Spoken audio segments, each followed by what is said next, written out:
Thanks for tuning in, everyone. This is Jackson with Edible Garden Growers, and this is the garden tour for August 27th, 2022. You can see our strawberry wall is getting a little bit thirsty. Gonna water that guy after this. We got some comfrey going, just taking over.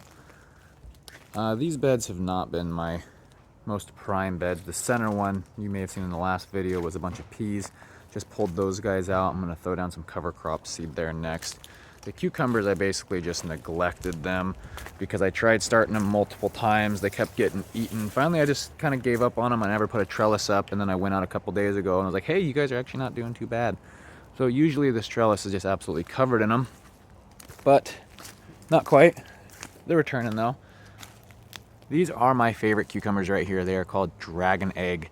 You got a thin wall. They're a little bit similar to the lemon cucumbers, but not as thick wall. I think they're a little bit tastier too. I love them. Definitely my favorite cucumber. We got some lemon cucumbers popping up on here. They're finally starting to take off. Starting to get a little bit of powdery mildew on some of them. Just kind of accepted them as a loss, but if I can get anything, I'll be stoked. These last beds are just a bunch of buckwheat and other flowers, some echinacea, some poppies, whatnot, just to bring in the good bugs.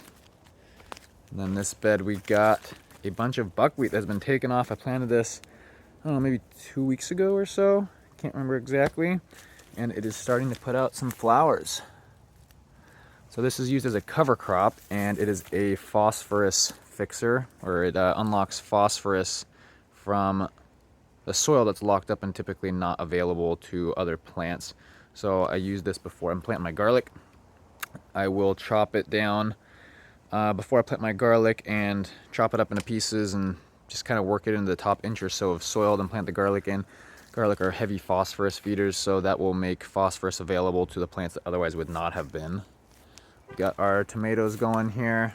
Oh, we're seeing this together for the first time. Finally starting to ripen. They have been just sitting there not ripening for what felt like forever, so that's awesome to see. In this bed right here, we got a bunch of sweet peppers and some jalapenos. Had a really bad year with the sweet peppers, so I had to replace them with some jalapenos, just something I can fill in.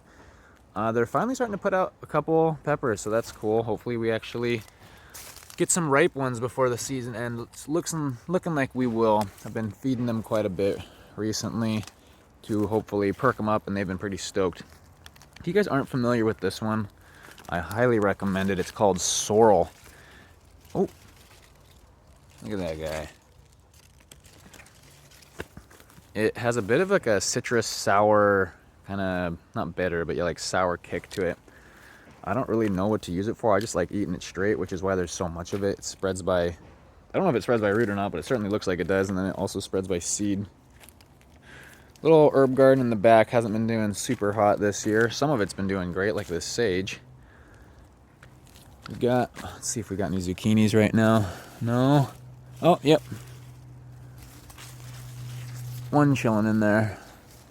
Baby guy. And we got some acorn squash, delicata squash, and butternut squash. These guys have been doing pretty well. I've been having to hand pollinate quite a few things earlier in the year, but it looks like they're finally starting to get pollinated by the pollinators, so that's cool to see. And this bed has typically not been doing very well, but this year I added a bunch of worm castings that I made, and it has been taking off. As you can see, it is really growing in between the paths of all these pepper pots, but I'm fine with it. It works for me. Our peppers are finally starting to take off, quite a bit smaller than they were this point last year, but the rate that they've been improving recently, I'm not complaining about it. This guy's a Bolivian rainbow, one of my favorites in terms of how pretty it looks when it fills up with peppers. If you're wondering what all these pink flowers are, this is buckwheat. Same thing as that bed over there, except just much older. So it starts to flower, and it brings in a bunch of beneficial insects. It brings in pollinators. Let's see if I can find any hoverflies. I'm not seeing any hoverflies right now, but this brings in a bunch of beneficial insects that go after things like aphids and other pests. So if you're trying to deal with pests naturally, I recommend planting a bunch of buckwheat. There's many other things you can plant out there too, like dill, cilantro, just a good handful of stuff. I'm kind of drawing a blank right now, I just woke up, but there's a bunch of good stuff out there you can plant. This guy's a mini olive avocado. Got it from Chris Fuller over across the pond. It puts out really pretty flowers, and the fruit are really unique and have a nice flavor to them, and they're not too hot. This is my 160-gallon pot, or 65-gallon pot. It's got the most peppers out of any of my plants right now. It's called Fidalga Roja. It is just a gorgeous plant with gorgeous peppers. Big fan of this one. Excited to try it. My first year growing it.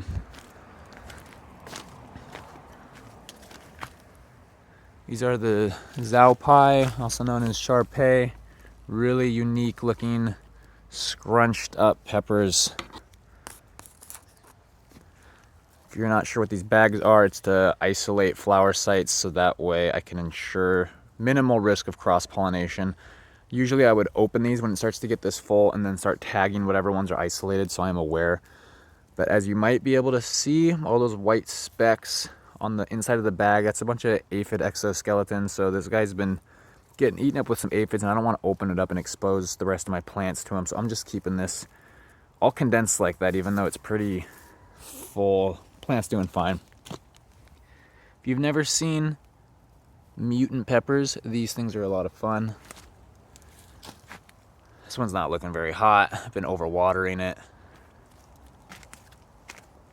They come in multiple colors. Some of them are variegated like this guy. It's got a bunch of the white stripes on it.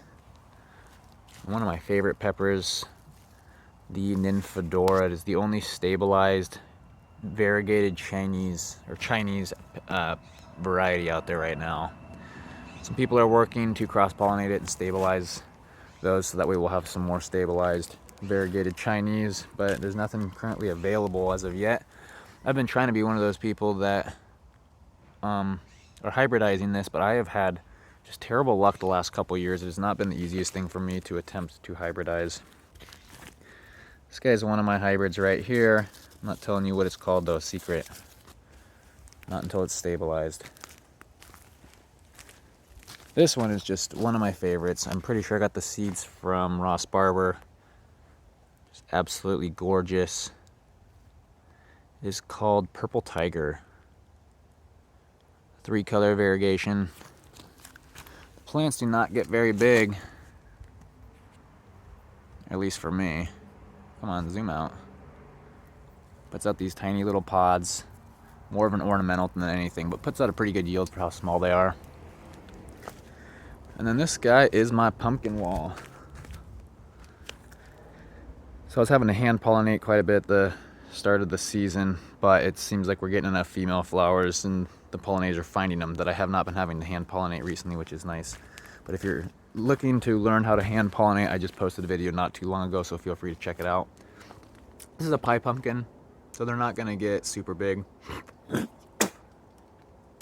Got my first one turning ripe right there. And when they grow up on the wall, if you're not aware, this is my chicken coop. Let's see if my girls want to say hi. Hi. You want to say hi? Like, what are you holding? Get it away. Hi. But yeah, this is my chicken coop. It's surrounded in hardware cloth. So the pumpkins just go ahead and grow right up that. When they're growing on the wall, I'll use rope or make macrame nets, or just find some sort of netting to hold them up so that way the stress isn't on the vine. Just out of curiosity, because these guys don't get too huge, I'm just not supporting this one and seeing how well the vines can hold it up. So you can see I'm starting to get powdery mildew. I don't do anything about powdery mildew. I just really try and minimize how much water gets on the leaves. As you can see, I'm probably not watering way up here, so it's just the plants coming towards the end of their life, but they'll still be able to put out for quite a while. Some people suggest using a milk spray. I've tried it in years past. It just made the problem way worse. Some people suggest neem and all sorts of different sprays. I'm not really a fan of spraying. I haven't sprayed any of my plants with anything other than compost tea in nearly 5 years, so I don't really plan on starting it now. I'm still going to get a pretty good yield. I'm not too concerned about a little bit of powdery mildew. If it was earlier in the season, I might pull the plants and start over, but these guys are very well established at this point and We're at the end of August, so these guys will probably get another month out of them before they're just fried. We got some berry bushes and plants and in the ground. Still want to get these guys put into the ground. Go check out the front yard.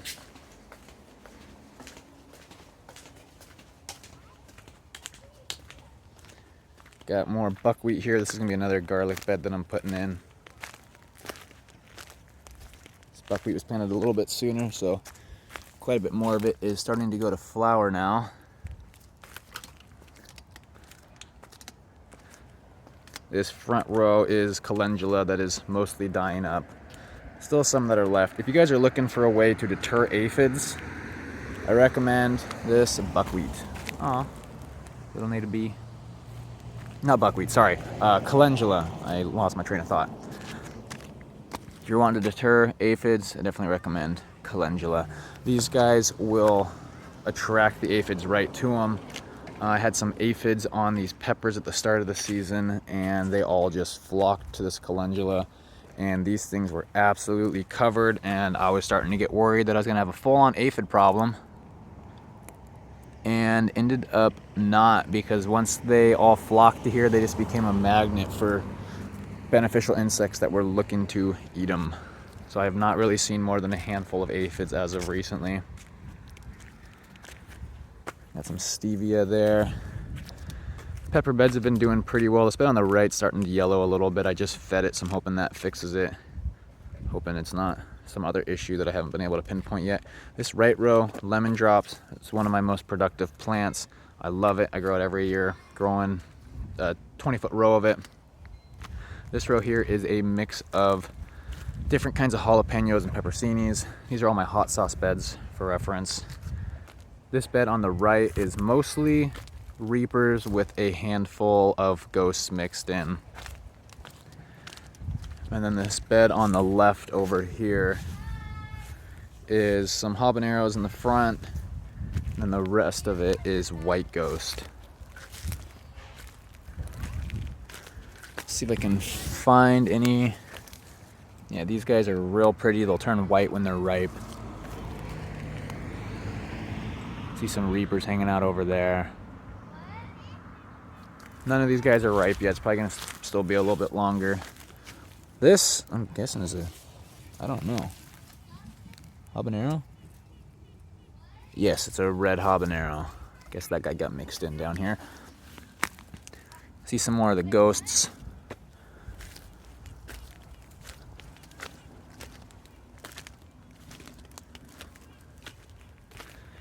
See, I'm starting to get a couple ripe pepperoncinis here. I'll probably go ahead and harvest those guys here, probably tomorrow.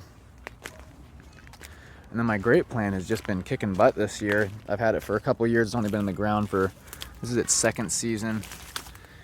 It is a, I think it's called a blueberry grape.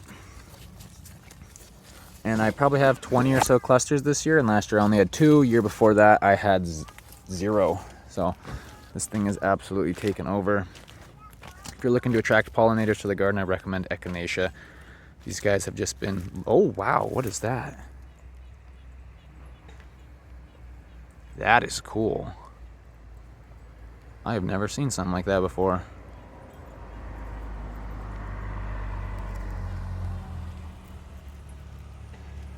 Very pretty spider. That thing looks threatening. I don't know if it's dead or alive. Either way, that thing looks cool. Yeah, echinacea is a great way to attract the bees.